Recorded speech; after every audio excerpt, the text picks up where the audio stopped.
তো কাজকর্ম কেমন চলছে? ঠিকঠাক? এই চলছে ম্যাডাম, ওপরওয়ালার কৃপায়। খাওয়া পড়া ভালোই জুটছে মনে হচ্ছে। খাওয়া পড়া জুটে যাচ্ছে, আর কি বলবো।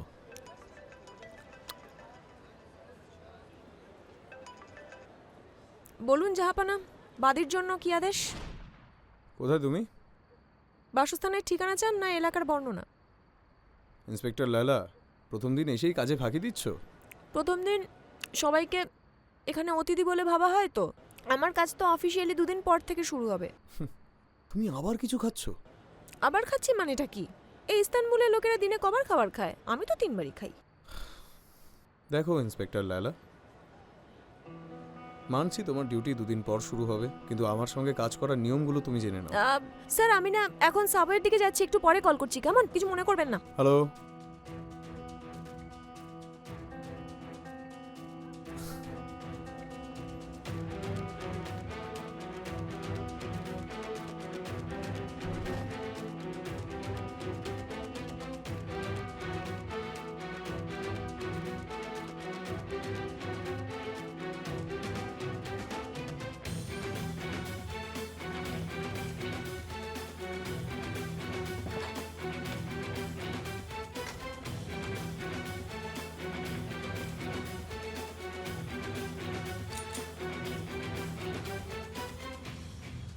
এই সময় বাড়িতে ঢুকলাম, মাল নিয়ে বেরোচ্ছি। কে রে ওখানে? পুলিশ, একদম চালাকি নয়। হ্যালো, আমি ইন্সপেক্টর লাইলা। তোমার বন্ধু পেলিনের ব্যাপারে আমার কিছু প্রশ্ন আছে। পেলিনের ব্যাপারে? ওদিকে ফের, ওদিকে ফের। দুটো হাত মাথার উপরে রাখ।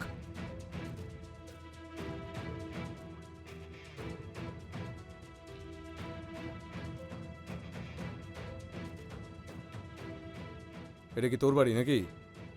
আপনি এভাবে আমার বাড়িতে ঢুকতে পারেন না। চুপ বে! ভদ্রভাবে যখন বললাম তখন তো সাড়া দিসনি।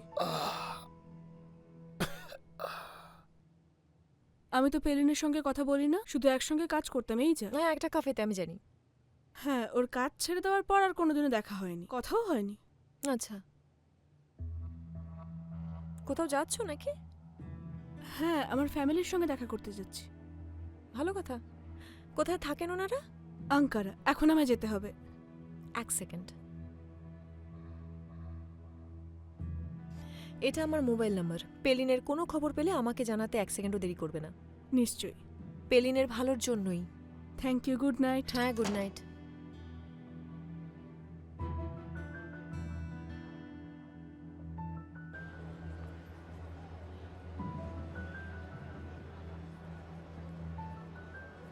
কত হয়েছে আমার? খাবারের তো 25 হয়েছে, খবরের জন্য কিছু দেবেন? আচ্ছা, এটা রাখো। Thank you madam. মন দিয়ে শোনো, এই বাড়িতে কে আসছে কে যাচ্ছে সব খবর চাই আমার। মনে থাকবে? আপনি নিশ্চিন্তে থাকুন। Thank you.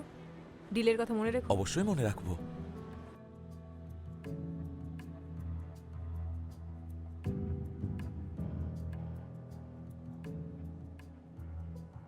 জানি না এখানে কি করে এলো। ওরা তোমায় খুঁজছে। উফ, আমি এখন কোথায় যাই বলো তো? তুমি কিন্তু আমার ব্যাপারে কাউকে কিচ্ছু বলো না।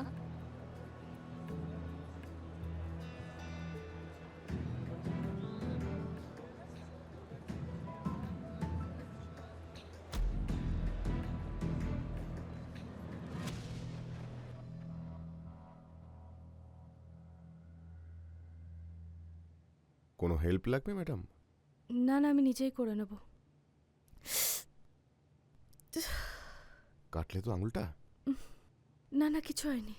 ব্যান্ডেড কোথায়? ওপরের ড্রয়ারে আছে।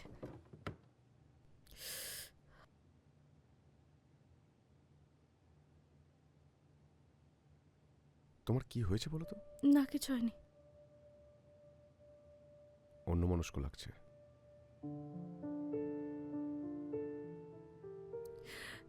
কাজের চাপে টায়ার্ড লাগছে। তুমি এর আগে অফিস বাড়ি দুটোই সামলেছো, কিন্তু এরকম বিধ্বস্ত লাগেনি। বলো আমাকে, কি হয়েছে তোমার, বলো।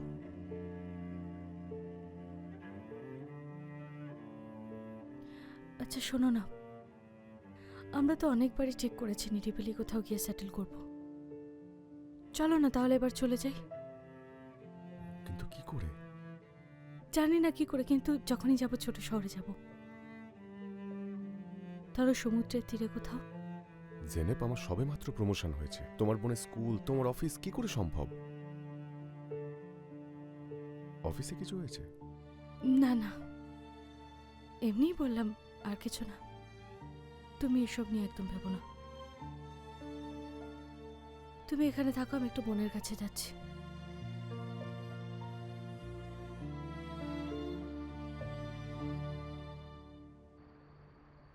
আইসেলেরই বুদ্ধি এটা। এর সাথে ওর কোনো সম্পর্ক নেই। তুমি বলো, তোমার মুখটা কেটে গেল কি করে? দরজায় ধাক্কা খেয়েছি। তুমি কথায় ঘুরিও না, আমি জানি আইসেলেরই দোষ। তোমাকে তো বলতে পারছিল না, তাই ওর বাপের কাছে গিয়ে নালিশ করেছে। কেন বুঝতে পারছো না? মেয়েটার মৃত্যু আমাদের সবাইকে সমস্যায় ফেলেছে। সবার নজর আমাদের দিকে। তার মানে আমি বাইরে চলে গেলেই সব সমস্যা মিটে যাবে? অদ্ভুত তো। কিছুদিনের জন্য সাপাঞ্জায় থাকো, ব্যাস এটুকুই। পিনারের বোনকে খুঁজে বের করতে হবে, তাহলেই সব সমস্যা মিটে যাবে আমাদের। হঠাৎ এত ঝামেলা কোত্থেকে এলো? জেনেবকে দূর থেকে দেখেছি বলে? তুমি মোটেও ওকে দূর থেকে দেখোনি। ওর বাড়ি চলে গেছিলে, কি ভেবেছো আমি জানতে পারবো না? কি করেছো ওর সাথে? তোমার গালের দাগটা ওর দেওয়া? ঠিক আছে, মাথায় রাখবো যে ড্রাইভারকে সাথে রাখা যাবে না। সবকটাই তো আমার দাদার খোঁচড়। তোমার ভালোর জন্যই বলছি, ওর থেকে দূরে থাকো তুমি। ওর হাজবেন্ডের অনেক ক্ষমতা, একটা কমপ্লেন করলেই সব শেষ। কিচ্ছু যায় আসে না, আমাদের টানটা কেউ ভাঙতে পারবে না। আজ না হোক কাল জেনেব বুঝতে পারবে। মাথা গরম করিও না আরজু। আমি বলেছি তুমি ওর থেকে দূরে থাকবে, ব্যাস কথা শেষ। বোঝা গেল? আমার কেন জানি মনে হচ্ছে তুমি ভয় পাচ্ছ। ভয় পাচ্ছি না। আমি কোনোভাবেই তোমাকে হারাতে চাই না।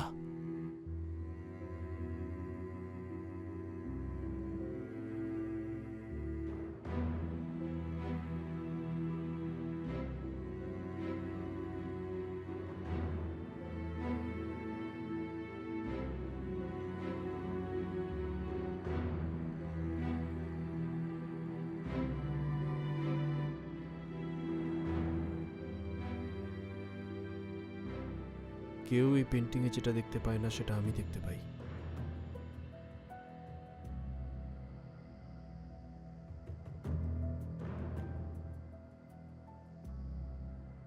মনে আছে এটা কিনে আনার পর তোমার বউ কি বলেছিল? বলেছিল এটা কেন কিনে এনেছো?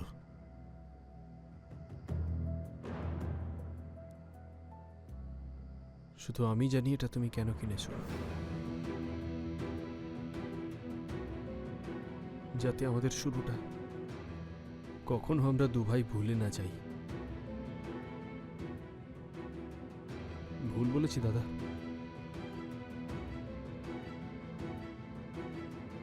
এই সাদা পেন্টিংটা আমাদের কালো অতীতটাকে আড়াল করেছে।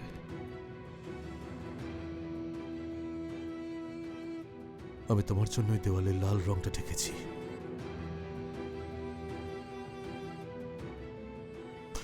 প্রয়োজনে আবারও থাকবো, আমার কোনো আফসোস থাকবে না।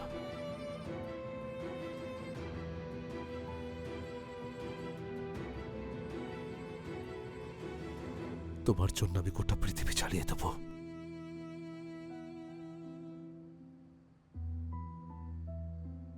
বুঝেছ?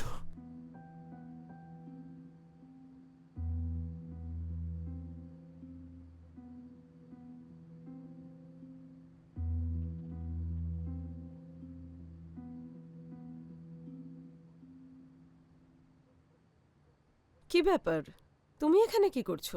তোমার জন্য বাচ্চারা অপেক্ষা করছে। আমার দাদা আমাকে নির্বাসনে পাঠাচ্ছে। একটু আগে এলে নিজের চোখে দেখতে পেতে। হে বাবা, আমি কি সুন্দর জিনিস মিস করলাম। নিজের তো ক্ষমতা নেই, তাই বাপের কাছে নালিশ করেছ। ওনার দিন কিন্তু ঘনিয়ে এসেছে, আর বেশি দিন নেই। বুড়োটা মরলে তোমার কি হবে সেটাই দেখব। সেদিন হবে আমার হাসার দিন।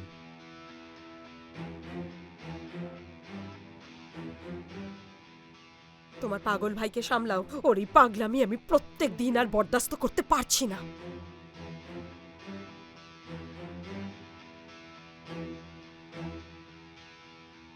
দ্বিতীয়বার বাবার সঙ্গে হাত মিলিয়ে আমার বিরুদ্ধে চক্রান্ত করলে মেরে ফেলবো।